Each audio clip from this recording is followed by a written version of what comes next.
이제 창세기 15장 17에서 21절은 하나님이 아브람과 언약을 맺는 게 이제 완전히 체결되는 장면이 나오고 있습니다. 언약이 체결되는 것, 즉 쉽게 말하자면 이제 완전한 응답으로 나아가게 된 것을 우리가 살펴볼 수 있죠. 그래서 18절에 아브라함과 하나님 여호와께서 아브라함과 더불어 언약을 세우셨다. 그 언약에 대한 응답으로 이 땅을, 즉 애국 강에서부터 그 큰 강은 유프라테스 강, 유브라데를 말합니다. 그 유브라데까지 아브라함의 자손에게 주겠다라고 말씀합니다. 그래서 이 응답에 대해서 이제 오늘 이 응답이 임하는 이 과정에 대해서 좀 살펴보면서 우리에게 얻는 그런 적용들이 있을 것입니다. 우리가 먼저 보면 17절에 해가 져서 어두울 때에 그때 연기 나는 화로가 보이고 타는 횃불이 쪼갠 고개 사이로 지나갔다. 이러한 말씀이 기록되어 있습니다. 우리가 어제 이 12절을 다루면서 깊은 잠과 큰 흑암 그리고 두려움이 아브라함 위에 떨어지듯이 임했다라고 말씀했죠. 그렇게 그 말은 한마디로 거룩하신 하나님께서 이 거룩하신 하나님의 이 능력, 권능과 위험에 완전히 굴복되어 엎드린 상태라고 할 수가 있었습니다. 그래서 우리가 이걸 어제 수동적인 어두운 밤의 상태다. 즉 하나님의 기도에 우리가 기도 생활이라는 것은 이 능동적인 어두운 밤과 수동적인 어두운 밤을 통과하는 것과 같습니다. 그래서 15장 1에서 11절은 우리가 능동적인 어두운 밤을 다루고 있어요. 먼저는 내가 내 통제, 내 계산, 내 지금까지 살아왔던 삶의 방식, 그 계산이 통하던 곳에서 나오는 거예요. 그래서 하나님이 먼저 행하신 일이 그가 머물러 있던 텐트 밖으로 나오라 그러죠. 그래서 하나님이 보여주시는 별을 보게 하십니다. 그래서 자기 눈안에는 엘리에셀만 보였던 상속자, 즉 인간적인 한계 안에서 응답을 찾으려고 했던 우리의 마음. 우리는 항상 내가 생각하는 어떤 한계 안에서 이런 식으로 응답하기를 바라는 우리의 마음이 있었어요. 우리는 항상 기도를 할 때 그러죠. 이런 식으로 되게 해달라. 저런 식으로 되게 해달라. 그런데 하나님은 그거보다 더 큰 계획이 있다는 거죠. 그래서 그게 되려면 먼저 내가 밖으로 나와야 돼요. 하나님이 이끌어 가시는 그곳으로. 나의 생각과 나의 통제가 미치지 않는 영역으로 나와서 더 큰 하나님의 별자리를 보게 하시는 겁니다. 결국에는 그 별자리를 보게 되는 광경이 이런 것이죠. 우리가 하나님 영안이 열리는 과정은 마치 그냥 하나하나의 점들로만 보였던 별이 그게 별자리로 보여지는 순간이라고 할 수가 있습니다. 즉 별자리라는 건 하나하나 다 이야기가 있죠. 별자리에는 이야기가 있듯이 하나님이 우리를 향해 만들어 가실 이야기의 스토리가 이러한 하나님의 구속사, 이걸 구속사라 그럽니다. 구원사. 예. 이 구원사를 이루어가기 위해, 구원의 역사를 나를 통해 이루어가기 위해 하나님이 이러한 일들을 겪게 하셨구나. 이것이 하나하나 점이 선으로 이어지기 시작하는 거죠. 이것을 알게 하기 위해는 이것이 의미가 되기 위해서는, 그냥 하나하나의 점들로 흩어진 게 의미가 되게 하기 위해서는 내가 반드시 밖으로 나와서 하나님이 보라 하신 것을 봐야 됩니다. 그것을 말씀하고 있죠.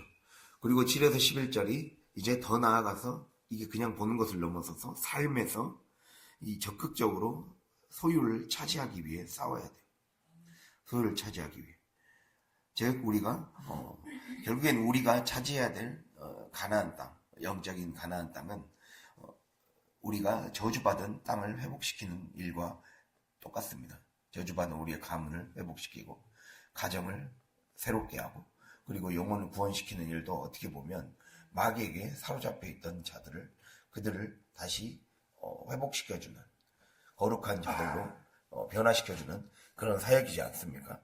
그럼 우리가 그 안에 들어가서 강탈하고 세간에 예수 그리스도의 보혈의 피뿌림을 통해서 다시 새롭게 하는 그 사역이 우리에게 중요하다는 거예요. 그래서 이러한 적극적인 싸움을 통해 내 기존에 살아왔던 삶의 방식에 있어서는 밤이 되는 거죠. 그래서 능동적인 어두운 밤에 시간을 지냅니다. 그러고 나서 어제 우리가 수동적인 어두운 밤을 얘기했어요. 제가 하나님이 이제 우리가 그렇게 적극적으로 사투를 벌이며 영적인 전투를 하다 보면 결국에는 하나님이 우리의 영혼을 강권적으로 역사하시는 방향에 내가 완전히 굴복되고 압도될 수밖에 없는 상황 안으로 빨려 들어가게 됩니다. 그렇게 나의 한계를 직면하게 되죠. 내 힘과 노력, 애씀이 한계에 부딪혀서 나의 한계를 직면하게 되고, 결국 그것을 통해 우리는 완전히 하나님께 항복하게 됩니다. 그래서 나의 시야, 그래서 시야는 판단력과 분별력, 그리고 인도, 즉 경험에 따른 공식과 절차, 이것을 무력화시키죠. 그리고 또 내 인간적인 기대, 이것이 하나님의 시간표 안에서 다시 재조정되기 위해서 나를 완전히 모든 인간적인 힘을 빼고 하나님의 힘만이 들어갈 수 있는 그러한 길로 이끌어 가신다는 겁니다. 그게 다 됐을 때, 그게 온전히 완료됐을 때, 그게 바로 해가 져서 어두울 때라는 의미입니다.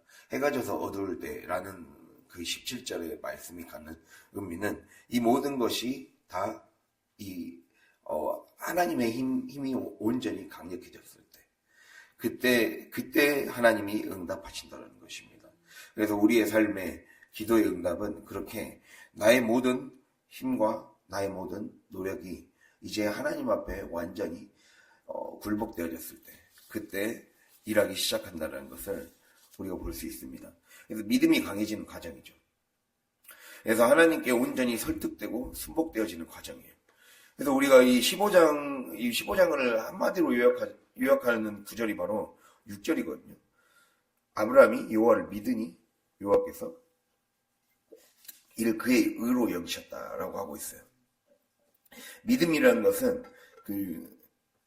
이 헬라 그리스어로 피스티스라고 합니다. 피스티스는 페이소라는 동사에서 나왔어요. 페이소는 설득되다 이 말이거든요.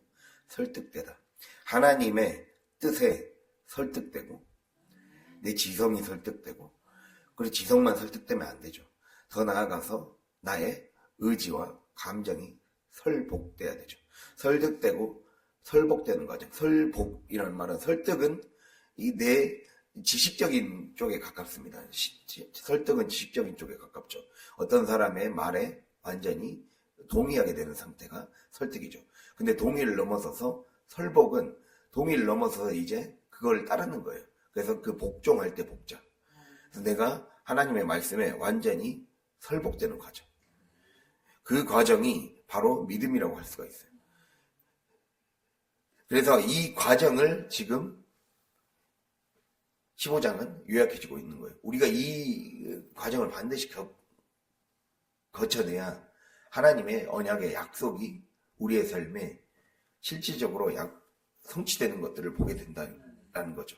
그래서 아브라함의 그 자기 자신을 건 이 사투, 믿음의 사투가 결국에는 400년 후에 약속까지 받아내는 거예요. 엄청난 그 믿음의 기회를 놓치지 않은 거죠. 즉 하나님은 우리의 삶에, 우리 목사님께서도 자주 말씀하시듯이 언제 어느 구름에 비가 어느 구름에 비가 올지 모른다, 이런 말씀을 하셨죠. 그 엘리야 그 싸움하는 것처럼 우리가 그러한 말씀을 하셨듯이 우리가 늘 매일매일의 삶에 영적인 믿음의 투쟁, 믿음의 전투, 이것을 게을리하지 않아야 된다는 거예요. 언제 하나님이 응답하실지 모른다. 이 마음으로 내가 지금 최선을 다해서 이 길을 열어놔야 후손이 그 길을, 그 열매를 따먹고 그 결과물을 누릴 수 있다는 거예요. 결국에는 이 모든 이 아브라함 이후에 이삭은 좀 약속에 대한 응답이 그렇게 많이 없었어요. 야곱은 조금 있었죠. 그래서 후에 보면 아브라함의 하나님, 이삭의 하나님은 그렇게 많이 안 나와요. 아브라함의 하나님, 야곱의 하나님 이렇게 많이 나오거든요. 야곱에게도 응답했지만 야곱의 그 언약에 대한 응답은 사실상 이 아브라함의 다져놓은, 아브라함이 믿음으로 다져놓은, 믿음의 투쟁에 다져놓은 그 응답 때문이었습니다.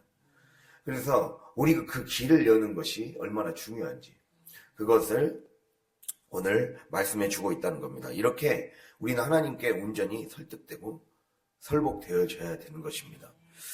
그게 되려면 해가 져서 어두워져야 된다는 거예요. 예, 나의 빛이 완전히 꺼져야 된다는 거예요. 그것을 말씀하고 있습니다. 그래서 완전한 어둠이 찾아왔을 때 그때서야 우리는 제대로 보여요. 연기나는 화로와 타는 횃불이 보이기 시작합니다. 예, 하나님의 임재가 느껴지기 시작한다는 거예요.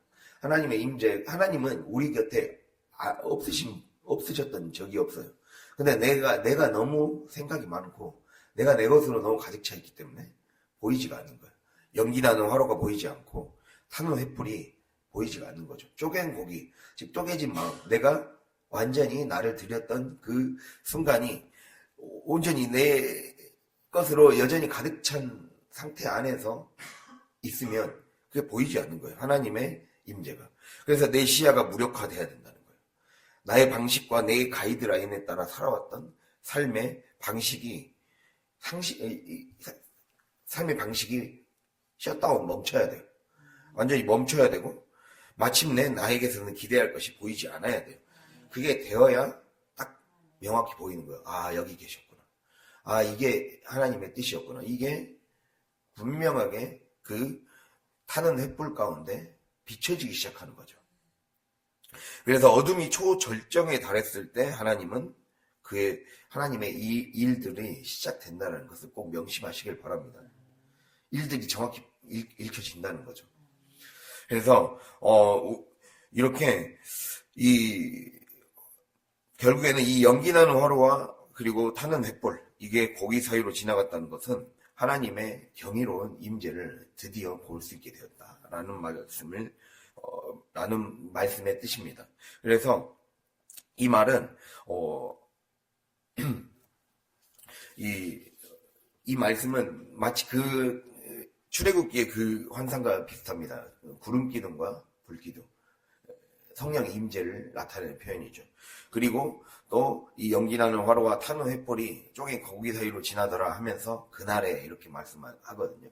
보통 성경에서 그날에 이 말은 여러 가지 뜻을 갖는데 대표적으로 크게 두 가지 뜻을 가져요. 우리가 이렇게 하나님이 응답하시는 그날라는 뜻도 가져요. 그리고 하나는 이 신실한 자에게는 응답하시는 날이지만, 기도에 응답하시는 날이지만 믿음의 삶을 살지 않은 자들, 그들에게는 그날은 심판의 날입니다. 그래서 이 성경에서 그날에라는 말이 나오면 심판의 날 아니면 응답의 날이에요. 그러니까 누구든지 이 둘 중에 하나에 이분법적으로 서게 되어 있어요. 내가 그러니까 그러면 그렇게 되면 그 횃불, 즉 하나님의 불은 심판의 불이 될 수도 있고 나를 연단시키고 나를 정화시키는 불이 될 수도 있다는 거예요. 그것을 말씀하고 있습니다. 그래서 이 불에 지금 쪼갠 고기가 태워지는 장면을 지금 보고 있어요. 네, 즉 하나님이 제물을 받으신 거죠. 하나님이 우리의 헌신을 받으셨고 하나님이 아브라함의 지금 기도를 들으셨다라는 의미를 갖는 겁니다. 그래서 우리가 그러면 이 불에 대해서 오늘 묵상을 해볼 수가 있습니다. 불에는 이 두 가지의 힘이 있습니다. 불은 빛을 비춥니다. 즉 진리의 빛을 의미하죠.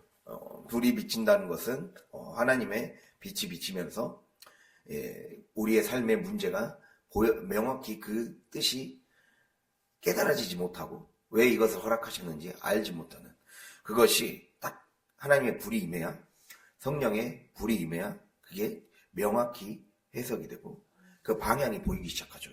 그래서 빛을 비추는 기능이 있습니다. 그리고 불은 또 하나는 불을 태우는 기능이 있죠. 그래서 빛을 비추는 동시에 불을 태웁니다. 즉 이 말은 하나님이 우리에게 주시는 말씀은 우리에게 보상을 하기도 하지만 벌을 주기도 한다는 거예요. 그래서 우리가 이 말씀을 하나 찾아볼까요? 히브리서 12장 28절과 29절 말씀입니다. 히브리서 12장 28절과 29절 신약성경 368페이지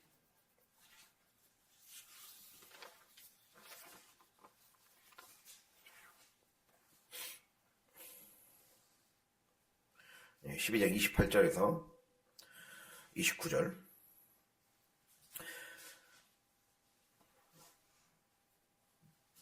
네, 함께 읽도록 하겠습니다.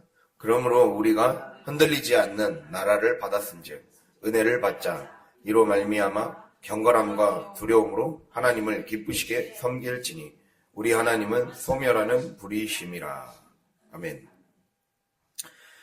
이 말씀에서 보면 우리는 어떠한 자들인지를 얘기하고 있습니다. 우리가 흔들리지 않는 나라를 받았다. 여기서 받았다는 지금도 받고 있다는 의미예요. 정확히 말하면. 즉 우리는 약속의 흔들리지 않는 나라는 하나님 나라를 의미하죠. 더 나아가서 약속의 말씀을 얘기해요. 하나님의 약속의 말씀은 절대 변하지 않는다는 거예요. 우리가 붙잡기만 하면, 우리가 믿음으로 서 있기만 하면 그 약속의 말씀은 반드시 나에게 성취되게 돼 있다는 거예요. 그러니까 말씀은 되게 돼 있어요. 말씀이 우리에게 하나님의 약속의 말씀이 응답으로 임하는 것은 한마디로 우리의 삶에 불로 임하는 거예요. 불로 임한다는 것은 아까 두 가지 기능이 있다 했죠. 빛을 비추기도 하지만 태우기도 해요. 내가 믿음으로 서 있지 않으면 반드시 약속은 이루어지기 때문에 그 약속은 내가 제대로 서 있지 않는 자는 나의 죄를 태우고 내가 하나님 앞에 그 제대로 서 있지 않은 것에 대한 형벌을 받게 되겠죠.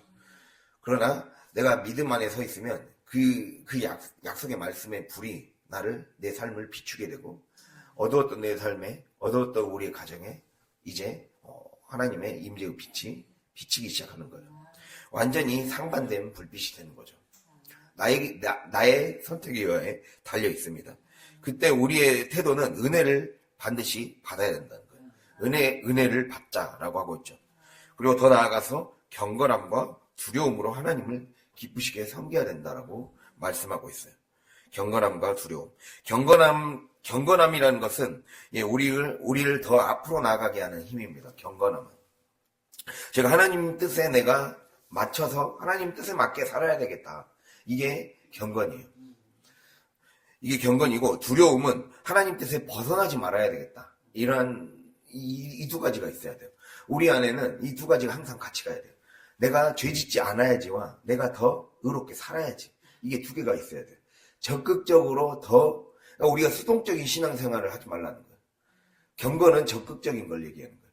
적극적으로. 단순히 두려움은 나 오늘 이 시간을 지켜냈어. 이 시간에 말씀 읽었어. 이 시간에 그냥 작게 말하면 설거지했어. 집안일 열심히 했어. 이거를 넘어서서 내가 오늘 영혼을 위해 내가 더 영혼 구원을 위해 이전에 하지 않았던 더 많은 것들을 해내는 거예요. 더 적극적인 것들을 해내는 거예요. 이걸 경건이라 그래요. 그러니까 반드시 우리의 삶은 수동적이어서는 안 됩니다. 하나님이 우리의 삶에 원하는 게 있기 때문입니다.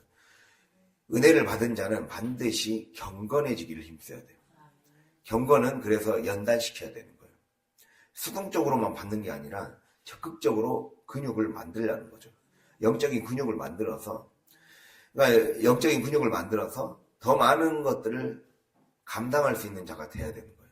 더 많은 영혼을 구원하고 더 많은 사람들을 키워내고 그래서 이 하나님의 사람들을 길러내는 사역. 그래서 우리가 해야 되는 거는 전도와 양육입니다. 전도, 우리가 하나님의 선한 사역을 감당하기 위해 영혼 구원에 힘쓰고 또 더 나아가서 그 하나님의 사람으로 한 사람 한 사람을 키워내는 사역, 이 두 가지를 하는 거예요.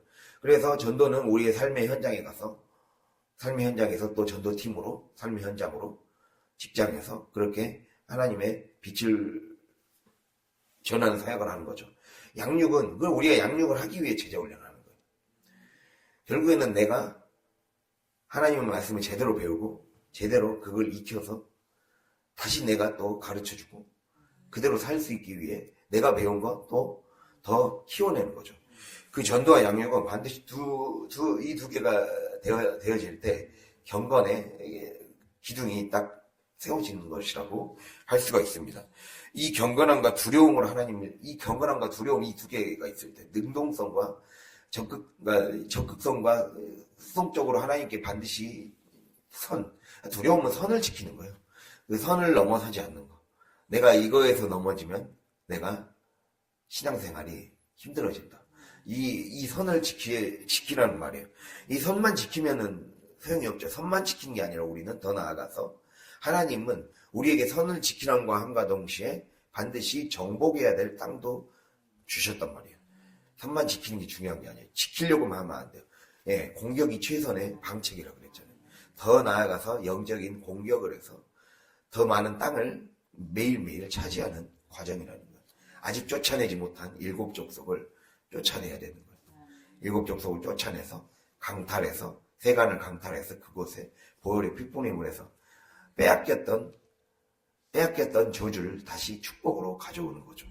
그 작업을 반드시 우리는 해야 됩니다. 이거를 경건이라고 할 수가 있습니다. 그래서 경건해지는 저와 여러분이 되었으면 좋겠습니다. 그것이 하나님의 뜻이다 라고 하고 있어요. 근데 그 이유를 지금 29절에 얘기하고 있는 거예요. 이유. 우리 하나님은 소멸하는 불이시기 때문에 다 태워버린다는 거예요. 하나님의 불은 소멸합니다. 우리 안에 있는 죄악을 소멸하시는 불이에요. 내가 죄로 가득 차 있으면 남는 게 없게 돼요. 그래서 우리가 고린도전서 3장 10절에서 15절 보면 하나님은 반드시 마지막 때에 심판을 하신다. 그런데 내가 금과 같은 은과 같은 믿음으로 살아가는 자는 마지막 날에 불의 심판을 겪게 될 때 그 불이 금과 같은 은과 같은 믿음은 끝까지 남게 된다.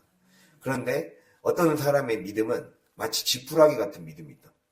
지푸라기는 나뭇가지 같은 믿음이 있어서 태워버리면 다 없어져 버린다는 거예요. 죄가 돼버린다는 거예요. 죄가 되지 않게 하라는 거예요. 내가 경건함과 두려움으로 즉 선을 지킴과 그리고 더 나아가서 이 영적인 투쟁을 위해서 더 영적인 영토를 확장해가는 과정. 이걸 하지 않으면 결국에는 우리 안에 우리가 마지막 때에 하나님 앞에 결산하게 됐을 때 남는 게 없다는 거예요. 반드시 우리 안에 마지막 때가 있다는 걸 기억해야 됩니다. 그러니까 오늘 말씀은 이 아브라함의 응답을 다룬과 동시에 연기 나는 화로, 나는 횃불, 그날 이런 것들이 우리에게도 하나님 앞에 딱 서는 결산의 날이 온다는 것을 의미해요. 결산의 날이 온다는 것을 의미함과 동시에 나도 기도의 응답을 받으려면 어떻게 준비돼야 되는가. 이거를 얘기하는 거예요. 그것의 가장 기본 정답을 딱 두 단어로 얘기하자면 그게 바로 경건과 두려움이라는 거예요. 신앙의 적극성과 그리고 선을 지키려는 그 두 가지가 돼야 돼요. 그래서 나는 나 오늘 이거 했어를 넘어서서 내가 더 많은 영혼들을 살리기 위해 나는 얼마나 더 지금 몸을 길러내고 있고 그리고 하나라도 영토를 차지하기 위해 내가 더 한 걸음 오늘보다 한 걸음 더 진일보했는가 전진하고 있는가 이것을 점검해보는 저 여러분이 될 수 있기를 바랍니다. 이것을 하나님이 말씀한다는 거예요. 우리 아까 제가 말씀한 그 말씀을 잠깐 찾아볼까요? 고린도전서 3장입니다. 고린도전서 3장 신약성경 266페이지 3장 10절에서 15절입니다. 266페이지. 예, 우리 함께 읽도록 하겠습니다. 내게 주신 하나님의 은혜를 따라 내가 지혜로운 건축자와 같이 터를 닦아두매 다른 이가 그 위에 세우나 그러나 각각 어떻게 그 위에 세울까를 조심할지니라. 이 닦아둔 것 외에 능히 다른 터를 닦아둘 자가 없으니 이 터는 곧 예수 그리스도라. 만일 누구든지 금이나 은이나 보석이나 나무나 풀이나 짚으로 이 터 위에 세우면 각 사람의 공적이 나타날 터인데 그날이 공적을 밝히리니 이는 불로 나타내고 그 불이 각 사람의 공적이 어떠한 것을 시험할 것임이라. 만일 누구든지 그 위에 세운 공적이 그대로 있으면 상을 받고 누구든지 그 공적이 불타면 해를 받으리니 그러나 자신은 구원을 받되 불 가운데서 받은 것 같으리라. 아멘. 지금 이 10절에서 15절은 하나님은 우리에게 이 그날, 아까 또 그날이 나오죠. 13절에. 하나님은 마지막 결산의 때가 온다. 그때 우리가 쌓아온 경적을 시험하신 날이 온다. 너가 믿음이 진짜 믿음이었는지, 헛믿음이었는지, 그거를 시험하는 날이 온다. 근데 금이나 음이나 보석의 믿음은 이게 남게 될 거라는 거예요. 그러나 나무나 풀이나 짚의 믿음은 그 터가 불안정하기 때문에 결국에는 그 믿음이 아무것도 아니었구나 라는 것이 드러나게 돼서 다 태워지고 다 없어져 버릴 거라는 거예요. 그런 자가 되지 않기 위해 우리의 삶이 어떻게 해야 되는지 우리를 늘 이 10절의 말씀처럼 지혜로운 건축자가 되라는 거예요. 내 삶의 지혜로운 건축자가 되어라. 우리는 건축하는 과정이에요. 하나님께서 우리의 삶에 주시는 새로운 재료로 다시 건축하는 거예요. 내 기존의 방법과 내 기존의 설계도대로 살았던 삶의 방식을 다 해체하고 하나님이 다시 우리에게 주시는 거예요.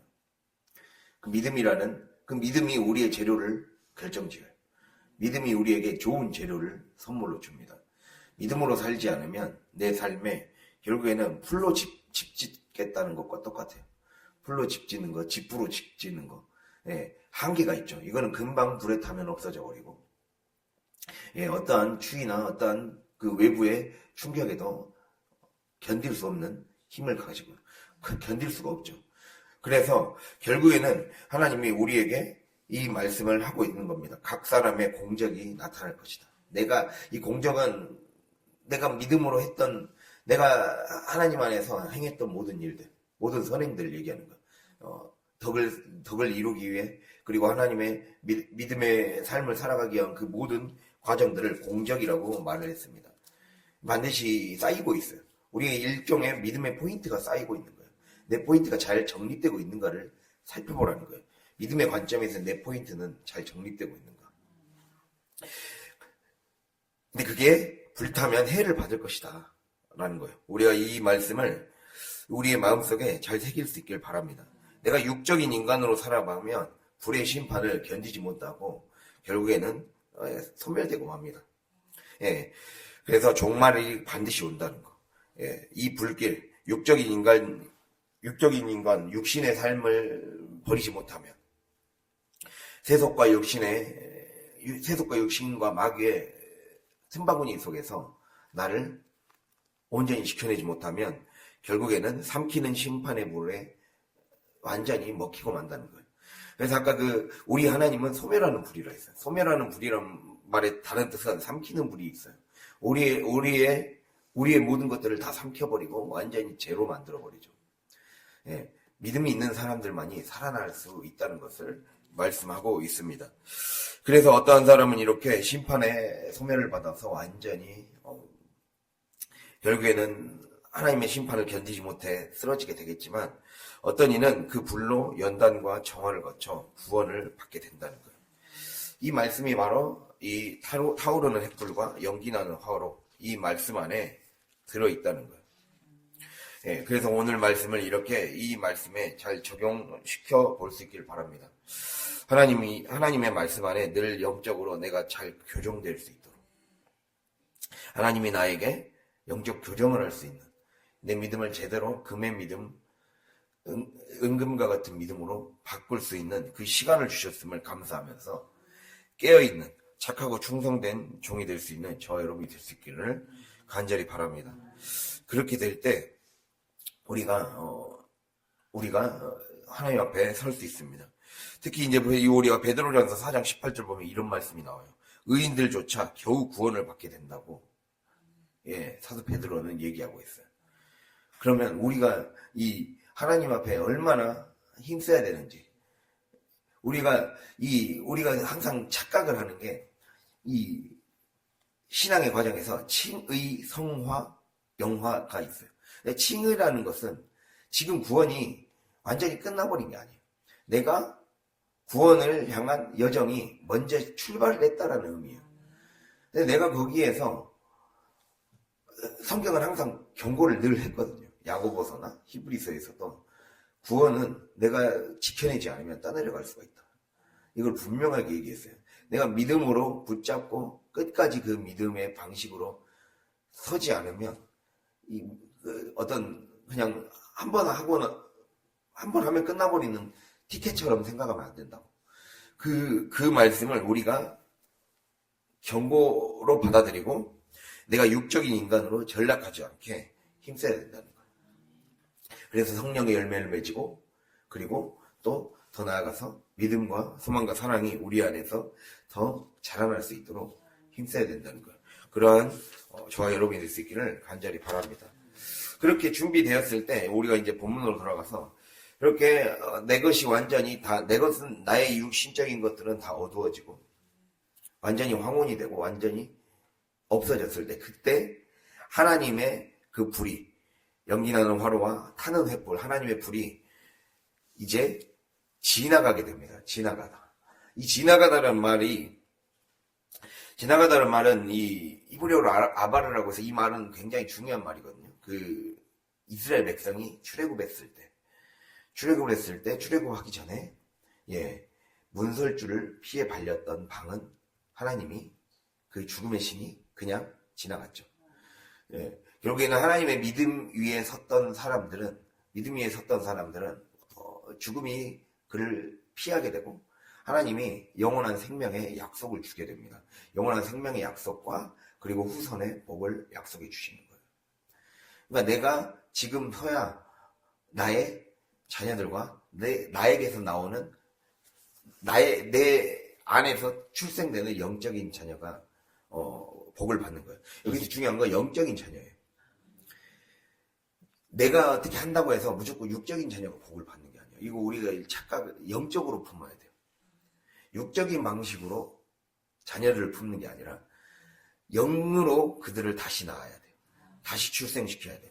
그래서 이 거듭남을 그렇게 얘기하는 거예요. 영으로 출생시키는 거예요. 그래서 분명하게 얘기했어요. 영적 후손에게 주겠다고 말씀하셨어요.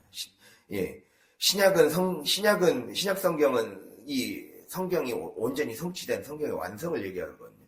근데 이 모든 걸 영적으로 말씀했어요. 영적 아브라함의 자손이 돼야 돼요. 우리는 영적인 아브라함의 자손이 돼야 되고 영적인 후손을 품어내야 돼요. 내가 이 땅을 내 씨에게 주겠다는 것은 이 자녀들도 내 육신의 눈으로 보지 말라는 거예요. 내 육신의 방식으로 키워내지 말고 하나님이 원하시는 영적인 방식으로 키워내고 그들을 향해 기도하고 해야 거기 안에서 그 후손들이 결국에는 그 복의 은혜를 누릴 수가 있다는 거예요. 축복의 통로가 막히지 않고 나에게서 끝나지 않을 거라는 거예요. 나에게서만 끝나면 그것만큼 불행한 게 어디 있겠습니까? 나 혼자만 평안하고 좋게 살다가 나에게서 낳는 자녀들이 없는 거예요. 나에게서 나오는 영적인 그 후손들이 출생되지 않고 있다면 그것만큼 불행한 게 없다라는 거예요. 근데 분명히 주님이 18절에 얘기하셨잖아요. 내가 이 땅을 애굽 강에서부터 큰 강까지, 큰 강 유브라데까지 내 자손에게 주겠다라고 말씀하고 있단 말이에요. 제가 아브라함에게서 나온 모든 자가 땅에, 우리가 이걸 똑같아요. 육적인 자손에게 주지 않는 이유를 이미 구약 안에서도 얘기하고 있어요. 아브라함의 모든 자손이 이걸 얻는 게 아니에요. 이스마엘도 이걸 얻지 않았잖아요. 아브라함의 몸에서 난 건 맞아요. 그러나 결국에는 하나님이 약속하신 그 영적인 자손에게만 낳은 거예요. 그래서 영적이라는 말이에요. 그러니까 같은 자녀 안에서도 하나님의 그 믿음을 받아들이지 않는 사람은 그걸 누릴 수가 없는 거예요. 그러니까 중요한 게 내 자녀들이 모두 예수 믿고 구원받을 수 있게 되는 게 얼마나 중요한지를 주님이 우리에게 분명하게 말씀하고 있다는 겁니다. 그래서 하나님, 내 자녀들이 육신의 자녀가 되지 않기 원합니다. 육을 따라가고 세상 따라가고 그래서 마귀의 밥이 되는 자녀가 되지 않기 원합니다. 이 기도를 반드시 해야 돼요. 어렸을 때는 혹시 이제 어렸을 때는 교회를 나가니까 나가도 또 나이 들어서는 또 교회를 안 나가는 자녀들도 있단 말이에요. 그런 자녀들이 되지 않도록 하나님 제대로 그들이 믿고 꼭 구원받고 끝까지 그 믿음을 생활할 수 있길 원합니다. 그 기도를 해야 이 땅이, 하나님이 약속하신 땅이, 그 약속이 현실이 된다는 것을 우리가 기억해야 됩니다. 그러려면 먼저는 내 안에 짐승이 제단 위에 쪼개져야 되구나. 그래서 우리가 짐승을 드릴 때 3년 된 짐승을 드린다 했잖아요.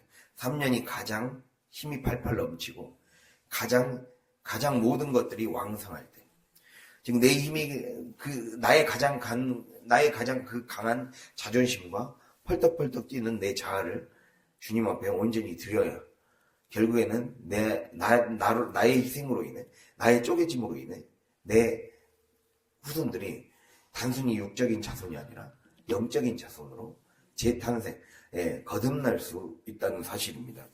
꼭 우리가 이 말씀을 도전으로 받아들이고 영적 도전으로 삼아서 나에게서 영적 후손이 탄생되는 그러한 귀한 말씀의 시간이 있을 수 있기를 간절히 바랍니다.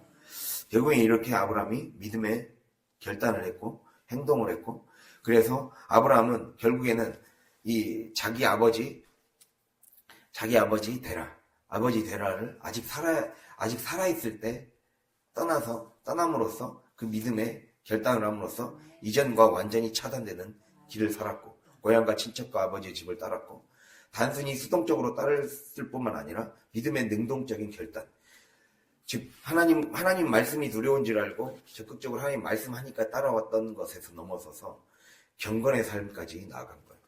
더 적극적으로 그 새 길을 여는 거예요. 우리 새로운 길을 열어줘야 돼요. 이제 이전의 삶의 방식, 이전에 우리의 가문과 전혀 다른 가문, 전혀 다른 믿음의 가문, 전혀 다른 새 창조를 일으키는 그 안 될 것 같았던 가정이 되는 역사, 그 되는 역사를 내가 열어가리라. 이러한 소명감을 가지고, 사명감을 가지고 꼭 우리 모두의 가정들을 또 나에게 맡겨주신 영혼들을 그렇게 잘 관리해가고 잘 하나님의 사람으로 만들어낼 수 있는, 그래서 영적인 자손들을 출생할 수 있는 저와 여러분이 될 수 있기를 간절히 바랍니다. 기도하겠습니다.